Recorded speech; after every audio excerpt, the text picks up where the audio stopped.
Hello friends, कैसे आप लोग। आशा करते हैं आप सब लोग स्वस्थ और मस्त होंगे। मैं ज्ञानेंद्र कुमार उपाध्याय राजकिशोरी देवी के यूट्यूब चैनल से आपका स्वागत और अभिनंदन करते हैं। हम आप लोगों को समावेशी शिक्षा पढ़ा रहे थे। आप लोगों के सामने आज का टॉपिक है हमारा विशिष्ट आवश्यकता वाले बच्चों की शिक्षा की व्यवस्था। ठीक है,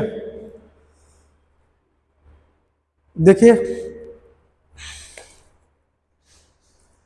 विशिष्ट आवश्यकता वाले बच्चों के लिए शिक्षा का कार्य बहुत ही महत्वपूर्ण है, क्योंकि ये बच्चे सामान्य बच्चों से भिन्न होते हैं और उनके विकास के लिए विशेष प्रबंधन की आवश्यकता होती है।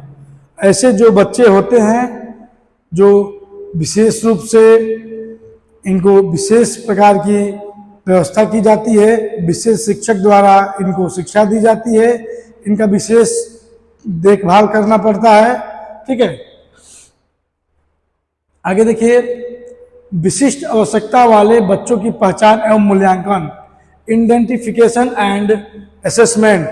मतलब ऐसे बच्चों का हम पहचान कैसे करेंगे, इनका मूल्यांकन कैसे करेंगे, उसके बारे में हम लोग जानेंगे। आइए, विशिष्ट आवश्यकता वाले बच्चों की पहचान करना उसकी शिक्षा व्यवस्था का पहला और महत्वपूर्ण कदम है। इस खंड में निम्नलिखित बिंदुओं पर ध्यान दिया जाएगा।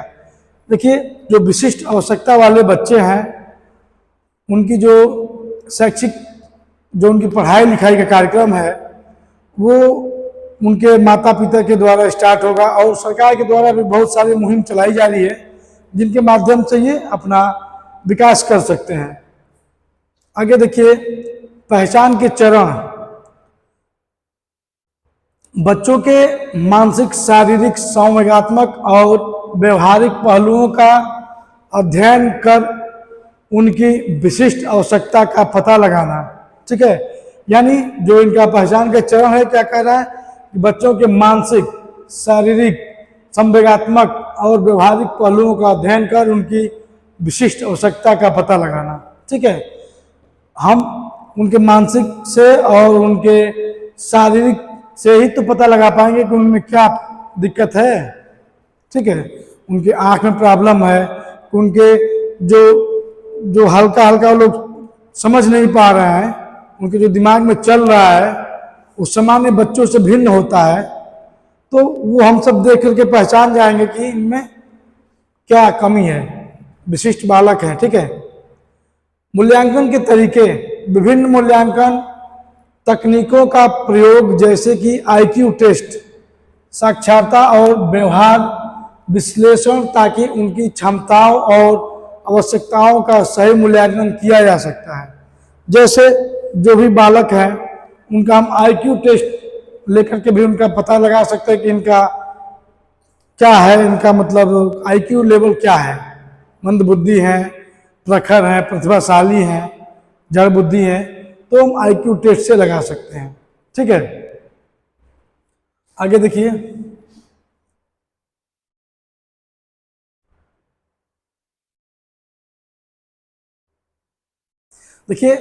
जो आईक्यू टेस्ट है इसका एक सूत्र होता है, फार्मूला होता है, जिसके हम आधार पे ही हम आईक्यू टेस्ट करते हैं। जैसे कि मानसिक आयु बटा वास्तविक आयु इंटू 100, इस पे हम किसी का भी आईक्यू टेस्ट कर सकते हैं। जैसे कि मानसिक बालक का, जो मानसिक बालक है उसका एज क्या है, मानसिक आयु, और जो उसका वास्तविक आयु है। ठीक है, वास्तविक आयु क्या है, ये हमारे क्वेश्चन में दिया रहेगा कि इनका मानसिक आयु इतना है और वास्तविक आयु इतना है, उसी में 100 से मल्टीप्लाई कर देंगे, हमारा आईक्यू टेस्ट क्लियर हो जाएगा। आगे देखते हैं, समय समय पर मूल्यांकन, बच्चों की प्रगति का समय समय पर मूल्यांकन करने की आवश्यकता है ताकि उनकी जरूरतों के अनुसार शिक्षा में परिवर्तन किया जा सकता है।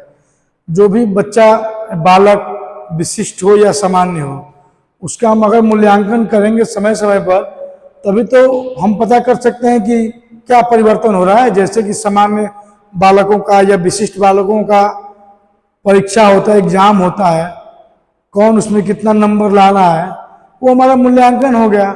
ठीक है, या क्लास में बिठाकर सारे बच्चों के एक साथ कुछ पूछा जाए, कुछ दिया जाता है होमवर्क, वो बच्चे करके ला रहे हैं कि नहीं ला रहे हैं, उसका मतलब जब नेक्स्ट डे आते हैं तो उनका चेक होता है कि क्या किए हैं, सही किए हैं कि गलत किए हैं, कितना सही किए हैं कितना गलत किए हैं, हम वो मूल्यांकन करते हैं।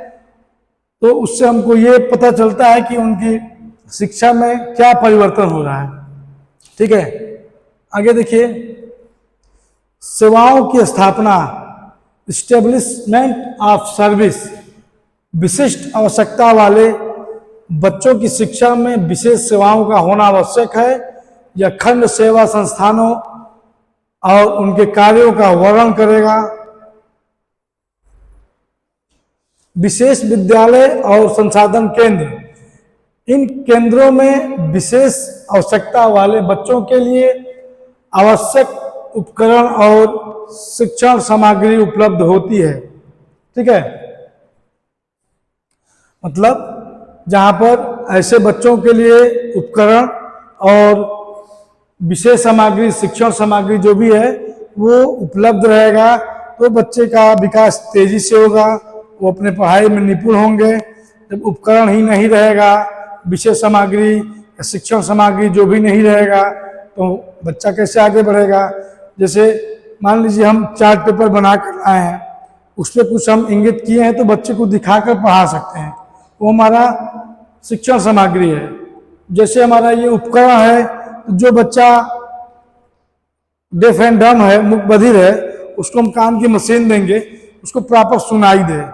तो जैसे जो बच्चा ब्रेल लिपि से सीखना चाहता है, जो बच्चा ब्लाइंड है, ठीक है, उसको हम ब्रेल लिपि देंगे कि वो अपना आगे का काम देख सके, ब्रेल लिपि से वो आगे पढ़ सकता है। ठीक है, ब्रेल लिपि में 6 बिंदु होते हैं जिसको हम, जैसे कि जो ब्लाइंड बच्चे होते हैं वो खुरदुरा रहेगा तो वो पहचान है कि ये हमारा ए बना है, ये हमारा क बना है। ठीक है, तो उपकरण की बहुत ज़्यादा महत्वपूर्ण है इस विशेष बालकों के लिए। आगे देखते हैं हम, सलाहकार सेवा, इसमें विशेष प्रशिक्षित शिक्षक और काउंसलर द्वारा दी जाने वाली सेवाओं का समावेश है जो बच्चों और उनके माता पिता को सहायता प्रदान करते हैं। देखिए, सलाहकार सेवा मतलब जो विशेष बालक के माता पिता हैं उनके लिए जरूरी है सलाहकार या काउंसलर, जो मतलब उनको सलाह दे सकें कि अपने बच्चों के साथ आप कैसा बिहेव करें, उनको कैसे पढ़ाई कराएं। ठीक है, तो जो होते हैं वो प्रशिक्षित होते हैं। ठीक है, प्रशिक्षित होते हैं, उनको प्रशिक्षण मिला होता है, वो दूसरों को प्रशिक्षित करते हैं। ठीक है, तो जब वो उनके माता पिता को सहायता प्रदान करेंगे तो उनके माता पिता भी सीख करके उनसे कुछ और अपने बच्चों के लिए करेंगे, तो इनके सलाह पर वो अमल करेंगे और अपने आसपास या अपने जो भी बच्चे हैं उनके साथ वो बर्ताव करेंगे कि बच्चा उनका आगे बढ़े, ठीक है, विकास करे और अपनी सारी ऊर्जा का उपयोग करे। ठीक है, मेडिकल और मनोवैज्ञानिक सेवाएं, बच्चों की चिकित्सा जरूरतों के साथ साथ उनकी मानसिक सेहत पर ध्यान देना भी आवश्यक होता है। देखिए, मेडिकल के साथ साथ मान लीजिए कोई किसी का उपचार हो रहा है, ट्रीटमेंट हो रहा है किसी बालक का, तो उसके साथ साथ अगर हम बिहेव भी अच्छा करें, उसका मानसिक संतुलन सही रहे तो ज़्यादा ग्रोथ करेगा, वो आसानी से वो अपना विकास कर लेगा। और उसके बाद से मेडिकल के साथ साथ जो उनकी मानसिक सेहत है वो भी सही होगी, उसके साथ साथ उनका खान पान भी सही होना चाहिए जो कि ज़्यादा असर करेगा उनके मानसिक और सेहत पे मेडिकल के साथ साथ। आगे देखते हैं, व्यक्तिगत पर बल, एम्फेसिस ऑन इंडिविजुअलाइजेशन, प्रत्येक बच्चे की जरूरतें अलग होती हैं, इसलिए उनकी शिक्षा में व्यक्तिगतता पर बल देना आवश्यक है। इस खंड में निम्नलिखित बिंदुओं पर चर्चा होगी। आगे देखिए, व्यक्तिगत शिक्षा योजना क्या है? व्यक्तिगत शिक्षा योजना आईईपी। क्या है आईईपी?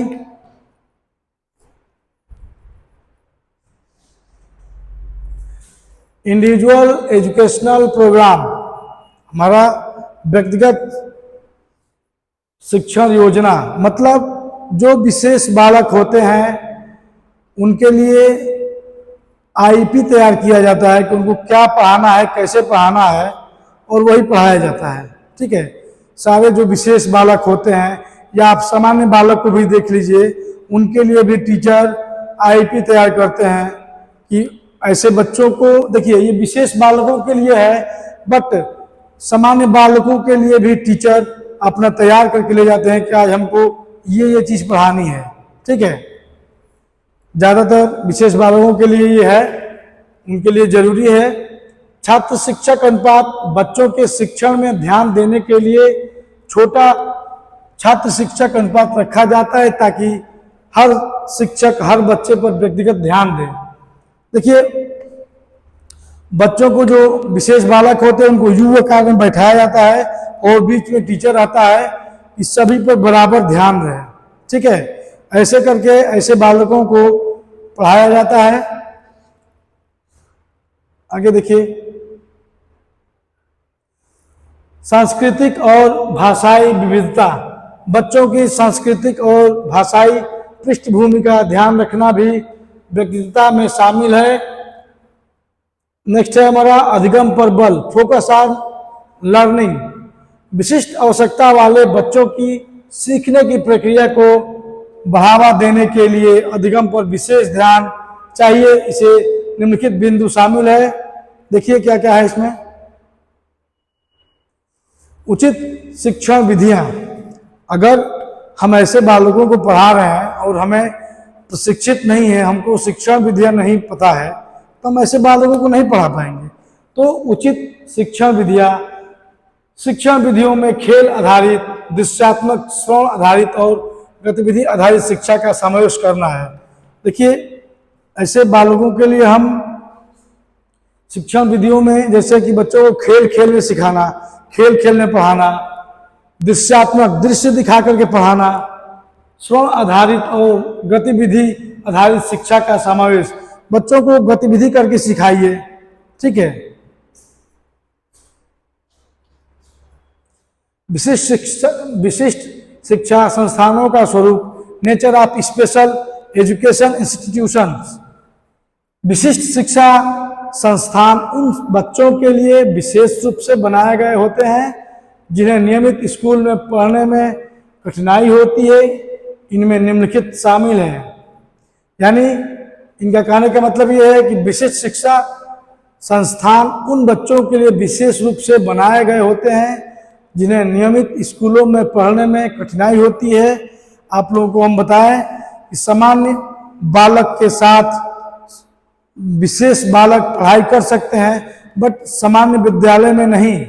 अगर सामान्य विद्यालय में विशेष बालक को भेज दिया जाए पढ़ने के लिए तो उनको कठिनाई होगी पढ़ने में। उनके लिए समावेशी विद्यालय सही रहेगा, जो कि उसमें सामान्य बालक और विशिष्ट बालक दोनों एक साथ पढ़ते हैं विशेष शिक्षक के द्वारा। ठीक है, तो देखिए विशेष विद्यालय, ये विद्यालय उन बच्चों के लिए होते हैं जिनकी विशेष आवश्यकता के अनुसार शिक्षण सामग्री वातावरण तैयार किया गया है। यानी ऐसे बालक जो विशेष रूप से ग्रसित हैं उनके लिए विशेष विद्यालय का निर्माण किया गया है, जिसमें उनकी विशेष आवश्यकताओं के लिए उपकरण रखा गया है। ठीक है, विशेष सामग्री, शिक्षण सामग्री रखा गया है जिससे उनको कोई दिक्कत नहीं होगी, वैसा वातावरण बनाया गया है। ठीक है, जैसे कि वातावरण का मतलब कि क्लास जो भी है वो युवक में बैठा करके बच्चों को और टीचर पढ़ाएगा, सब पे उनका ध्यान रहेगा। वातावरण वहाँ का सही होना चाहिए, ज़्यादा शोरगुल नहीं होना चाहिए। आगे देखते हैं हम संसाधन केंद्र। रिसोर्स सेंटर, ये केंद्र नियमित स्कूलों में विशिष्ट आवश्यकता वाले बच्चों की सहायता के लिए स्थापित किए जाते हैं। मतलब जो हमारे स्कूल हैं, जो विशेष स्कूल हैं, उसमें ये सारी व्यवस्था रखी जाती है विशेष बालकों के लिए, उनको कोई दिक्कत और समस्या ना हो। ठीक है। समावेशी शिक्षा केंद्र, समावेशी शिक्षा केंद्र क्या है, अभी आप लोगों को ऊपर बताया। ये केंद्र विशेष आवश्यकता वाले बच्चों को सामान्य शिक्षा के साथ जोड़ने के लिए आवश्यक व्यवस्था प्रदान करते हैं। देखिए ऊपर वाले में और नीचे वाले में क्या अंतर है आपको मैं बताऊं। ये जो विशेष विद्यालय है, ठीक है, जो हमारा विशेष विद्यालय है, इसमें केवल विशेष बालक को पढ़ाया जाता है, उनके आवश्यकता के अनुसार सारी सामग्री रखी जाती है, उपकरण रखा जाता है और उनको पढ़ाया जाता है। लेकिन समावेशी विद्यालय क्या होता है, समावेशी विद्यालय का निर्माण इसलिए किया गया है कि विशेष विद्यालय में केवल विशेष बालक ही पढ़ते हैं विशेष शिक्षक के द्वारा, लेकिन उन बच्चों को थोड़ा ऐसा फील होता है कि हम सभी लोग एक जैसे हैं, यानी विशेष बालक हैं, ठीक है, तो उनको बुरा ना लगे, फील ना हो, उनको अच्छा लगने के लिए समावेशी विद्यालय का निर्माण किया गया है, जिसमें सभी प्रकार के बच्चे एक साथ एक छत के नीचे बैठकर और विशेष शिक्षक के द्वारा शिक्षक ग्रहण करेंगे। ठीक है, यानी समावेशी विद्यालय का मतलब ये है कि सबको एक साथ जोड़ करके पढ़ाना। ठीक है, सबको एक साथ जोड़ करके पढ़ाना, ये हमारा समावेशी विद्यालय का योजना है। आगे हम देखते हैं सामान्य और विशेष शिक्षा का समन्वय, integration of general and special education. समावेशी शिक्षा का उद्देश्य विशिष्ट आवश्यकता वाले बच्चों को सामान्य बच्चों के साथ मिलाकर पढ़ाई करवाना है ताकि वे समाज में घुल मिल सके। इसमें निम्नलिखित बिंदु शामिल है। देखिए अभी बताया कि समावेशी विद्यालय का मतलब यही है कि जो एक साथ बच्चे पढ़ेंगे, फिर आगे चल के समाज में वो घुल मिल सके। उसमें क्या होता है, विशेष विद्यालय में सारे बच्चे एक जैसे रहते हैं तो आपस में उतना चर्चा नहीं कर पाते, बात नहीं कर पाते हैं, तो वहां से पढ़ने के बाद में फिर वो अकेले ही रह पाते हैं। ठीक है, अकेले रह जाएंगे। और हमारा समावेशी शिक्षा ये है कि सबको एक साथ पढ़ाएंगे तो आगे चल के समाज में भी अपना वो घुल मिलकर रहेंगे, क्योंकि उनको उस तरह की सुविधा मिलेगी, उनकी आदत बन जाएगी सामान्य लोगों के साथ उठना बैठना। ठीक है, उनसे बातें करना, तो उन लोगों के लिए बेनिफिट रहेगा कि समाज में घुल मिल सके। आगे देखिए, समन्वित शिक्षा कार्यक्रम, वे कार्यक्रम बच्चों की सुविधा ये कार्यक्रम बच्चों की विशेष आवश्यकता को ध्यान में रखते हुए सामान्य शिक्षा में शामिल किए जाते हैं।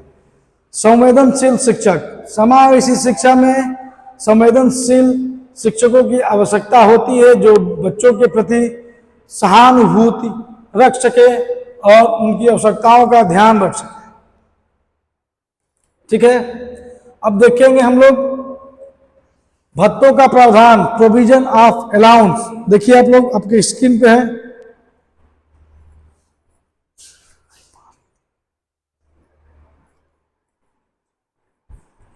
विशिष्ट आवश्यकता वाले बच्चों और उनके परिवारों को विभिन्न प्रकार के भत्तों की आवश्यकता होती है ताकि वे आर्थिक रूप से संबलित हो सके, यानी आर्थिक रूप से वो सम्मिलित हो सके। जैसे कि जो विशेष प्रकार के बालक होते हैं, विशेष रूप से ग्रसित होते हैं, उनका मेडिकल सर्टिफिकेट बनता है, अपने अपने जिले से सबका मेडिकल सर्टिफिकेट बनता है, और उसके बाद वो जो सर्टिफिकेट है उसके आधार पर फिर उनका आय प्रमाण पत्र बनता है, उससे उन लोगों का पेंशन लागू होता है। ठीक है, जिससे कि उनके परिवार को विभिन्न प्रकार के भत्तों की आवश्यकता होती है कि उनका वो पालन पोषण कर सके, उनकी पढ़ाई लिखाई में मदद हो सके, इसलिए सरकार द्वारा ये मुहिम चलाई गई है। आगे देखिए, छात्रवृत्ति और आर्थिक सहायता।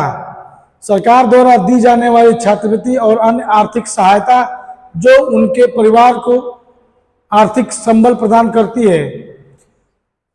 फ्री या सब्सिडी पर उपकरण, बच्चों को सहायक उपकरण जैसे व्हीलचेयर, श्रवण यंत्र और अन्य आवश्यक सामग्री फ्री या सब्सिडी पर उपलब्ध कराना।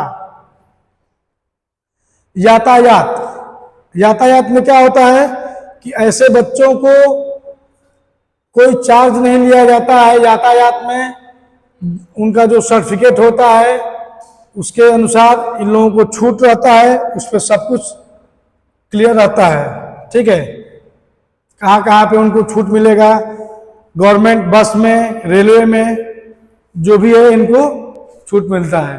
ठीक है, बच्चों को स्कूल ले जाने के लिए यातायात भत्ता प्रदान करना। अगर ये कहीं जा भी रहे हैं बस से, तो इनकी जो मतलब सर्टिफिकेट होती है, दिव्यांग प्रमाण पत्र, वो दिखाने पे या यूडीआईडी कार्ड बना हुआ वो दिखाने पे इनका किराया माफ हो जाता है। सामान्य शिक्षा से पूर्व तैयारी हेतु प्रशिक्षण, pre training before general education. देखिए,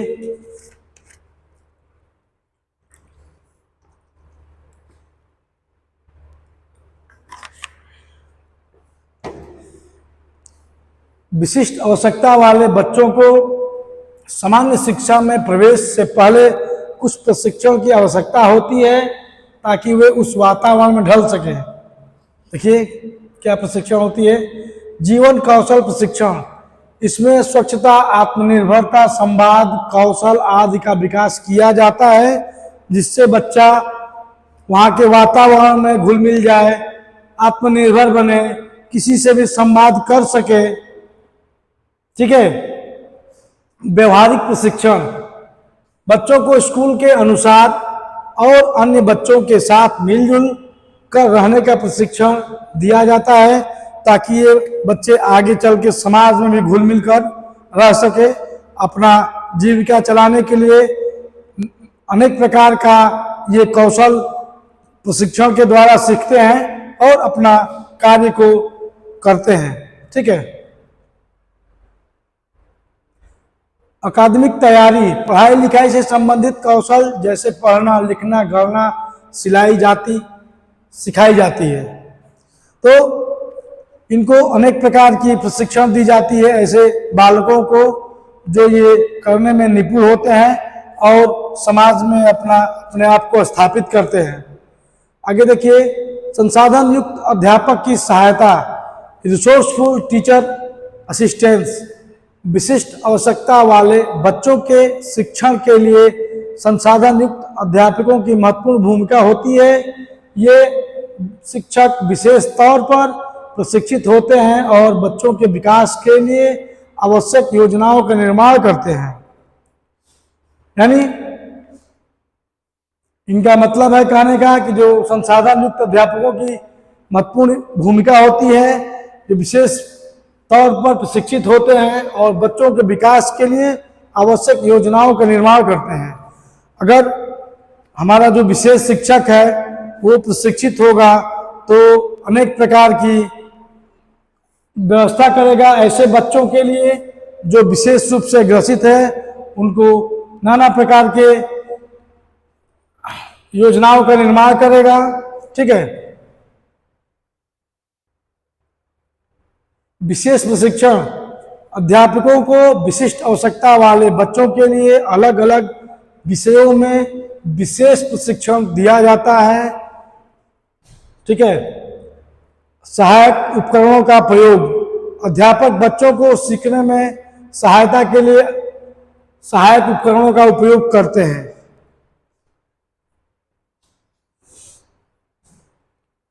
जो अध्यापक हैं, विशेष टीचर हैं, वो विशेष बालकों के लिए नए नए उपकरण का प्रयोग करेंगे, बालक को आसानी होगी सीखने में, पढ़ने में।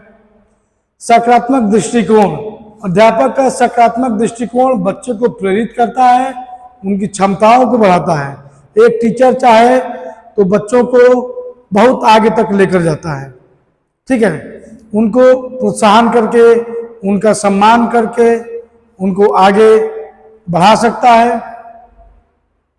बच्चों के प्रति टीचर को सकारात्मक दृष्टिकोण रखना चाहिए कि बच्चे सभी से मतलब वो घुल मिल करके अपना काम करें, पढ़ाई लिखाई करें। सहायक सामग्री एवं उपकरण, देखिए सहायक सामग्री आपको ऊपर हम पढ़ाया अभी, सहायक सामग्री क्या है। उपकरण आप लोग जानते हैं जो बच्चों को दिया जाता है, जैसे मान लीजिए कान की मशीन हो गई, ब्रेल जो छड़ी होती है, ब्रेल लिपि है, ये हमारा उपकरण है। शिक्षक सामग्री होता है, ये सब हमारा सहायक सामग्री में आता है, ठीक है। जैसे दृश्य सामग्रियाँ, चित्र, चार्ट और वीडियो का प्रयोग, जैसे मान लीजिए कोई बच्चा ब्लाइंड है, देख नहीं सकता है, उसको ऑडियो के माध्यम से हम उसको पढ़ाएंगे, ठीक है। सुनने संबंधित उपकरण, श्रवण बाधित बच्चों के लिए हेयरिंग एड्स, एफएम सिस्टम और ऑडियो उपकरण। पठन संबंधित उपकरण, दृष्टिबाधित बच्चों के लिए ब्रेल, ऑडियो बुक्स और मैग्नीफाइड उपकरण। आगे देखिए निष्कर्ष। विशिष्ट आवश्यकता वाले बच्चों की शिक्षा में सफलता तभी मिल सकती है जब उसकी शिक्षा में व्यक्तिगत अधिगम पर ध्यान, विशेष संस्थानों और समावेशी शिक्षा का समन्वय हो, शिक्षक और परिवार का सहयोग, सही प्रशिक्षण, सहायक उपकरण उनकी शिक्षा को सहज प्रभावी बना सकते हैं। देखिए विशेष बालकों का मैं बताऊं कि विशेष शिक्षक के द्वारा और उपकरण और शिक्षक सामग्री के द्वारा उनका पढ़ाई किया जा सकता है। उन पे विशेष रूप से ध्यान दिया जाना चाहिए, जैसे आईईपी व्यक्तिगत शिक्षा कार्यक्रम के द्वारा उनको पढ़ाया जाए, ठीक है। उसके बाद से शिक्षक और परिवार का अहम भूमिका होता है ऐसे बालकों को आगे बढ़ाने के लिए, इनके विकास के लिए। हम समाज के लोगों को भी निरंतर इनके साथ अच्छा बिहेव करना चाहिए कि ऐसे बालक समाज में भी घुल मिल करके आगे बढ़ें और अपने पढ़ाई को भी पूरा करें। देखिए कुछ एमसीक्यू क्वेश्चन हैं जिनको हम देखेंगे। आप आगे जो ऊपर जो पढ़े हैं टॉपिक, उसी से रिलेटेड क्वेश्चन है, वस्तुनिष्ठ प्रश्न है। पहला क्वेश्चन है, विशिष्ट आवश्यकता वाले बच्चों की पहचान का पहला चरण क्या है। अभी आप लोगों को ऊपर पढ़ाया गया है, बताइए।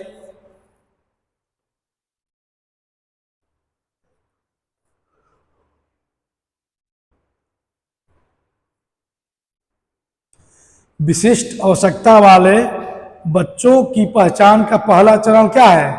शिक्षण, प्रशिक्षण, मूल्यांकन, व्यवहारिक अध्ययन, पारिवारिक सहायता। बताइए, अभी ऊपर आप लोगों को पढ़ाए हैं, बताइए क्या होगा।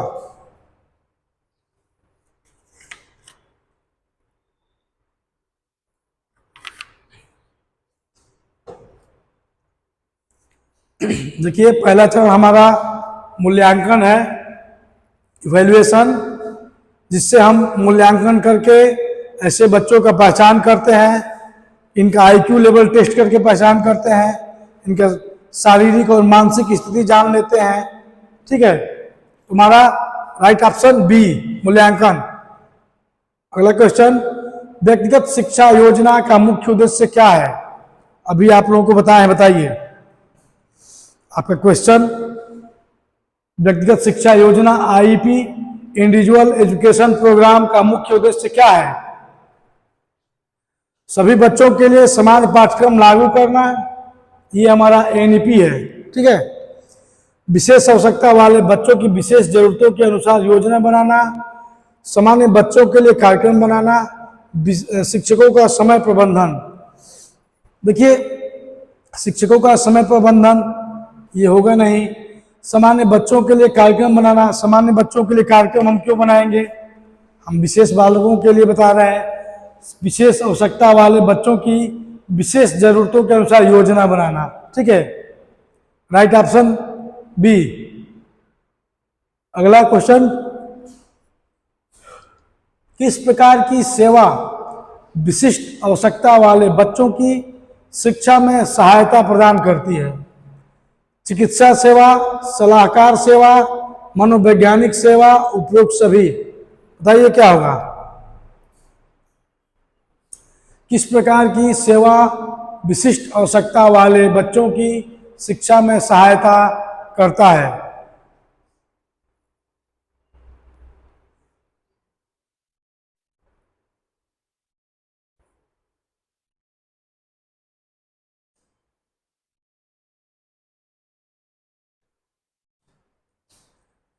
तो ये चिकित्सा सेवा, सलाहकार सेवा, मनोवैज्ञानिक सेवा, उपरोक्त सभी। कौन सा सही होगा ऑप्शन?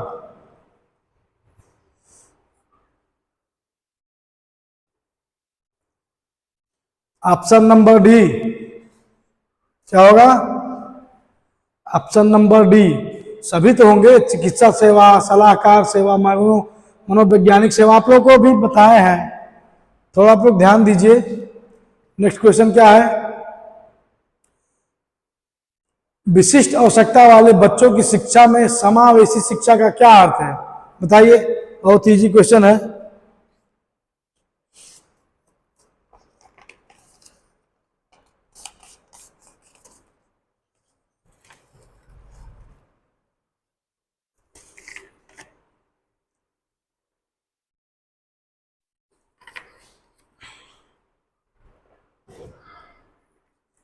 बच्चों को अलग अलग कक्षाओं में पढ़ाना, बच्चों को सामान्य शिक्षा के साथ जोड़ना, बच्चों को विशेष विद्यालयों में भेजना, सभी बच्चों के लिए एक ही पाठ्यक्रम। देखिए, अभी आप लोगों को बताया है समावेशी शिक्षा के बारे में। बच्चों को सामान्य शिक्षा के साथ जोड़ना, ठीक है। विशिष्ट आवश्यकता वाले बच्चों की शिक्षा में समावेशी शिक्षा का महत्व क्या है? कि हम समावेशी विद्यालय में सभी को एक साथ पढ़ाएं, यानी बच्चों को सामान्य शिक्षा के साथ जोड़ना। ठीक है,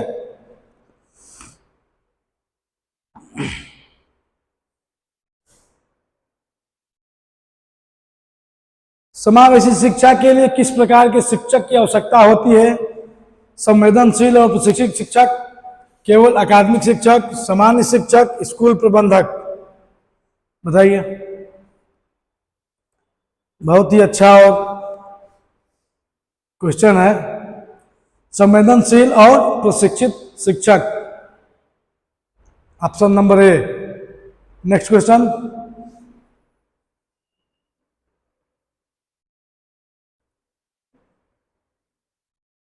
विशेष विद्यालयों का मुख्य उद्देश्य क्या है? सामान्य बच्चों को पढ़ाना, विशेष आवश्यकता वाले बच्चों की विशेष जरूरतों के अनुसार शिक्षा देना, केवल खेल कूद का विकास करना, शिक्षक प्रशिक्षण देना। हमारा राइट ऑप्शन बी है, विशेष आवश्यकता वाले बच्चों की विशेष जरूरतों के अनुसार शिक्षा देना।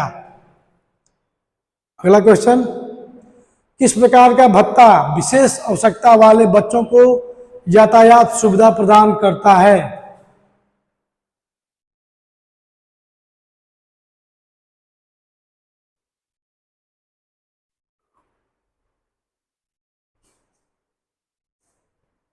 बताइए। विद्यालय भत्ता, यातायात भत्ता, फ्री उपकरण भत्ता, छात्रवृत्ति। कौन सा ऑप्शन सही है? देखिए, इसमें यातायात भत्ता मिलता है।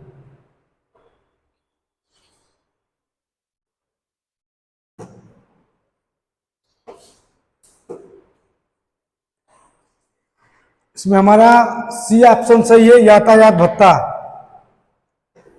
अगला क्वेश्चन देखते हैं। देखिए, लो,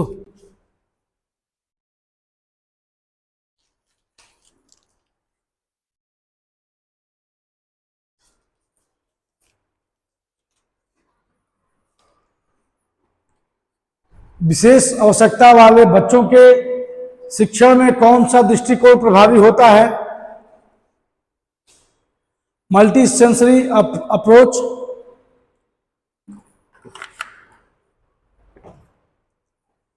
केवल श्रवण आधारित, दृश्य आधारित, पाठ्यपुस्तक आधारित।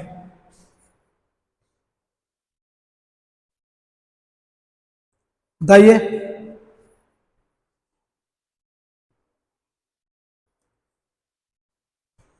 ऑप्शन हमारा ए सही है, मल्टी सेंसरी अप्रोच। अगला क्वेश्चन देखते हैं। विशेष आवश्यकता वाले बच्चों के लिए उचित छात्र शिक्षक अनुपात क्यों महत्वपूर्ण है? विशेष आवश्यकता वाले बच्चों के लिए उचित छात्र शिक्षक अनुपात क्यों महत्वपूर्ण है? बच्चों को अधिक सामाजिक बनाना, बच्चों पर व्यक्तिगत ध्यान देना, बच्चों का मनोरंजन करना, समय की बचत करना। बताइए।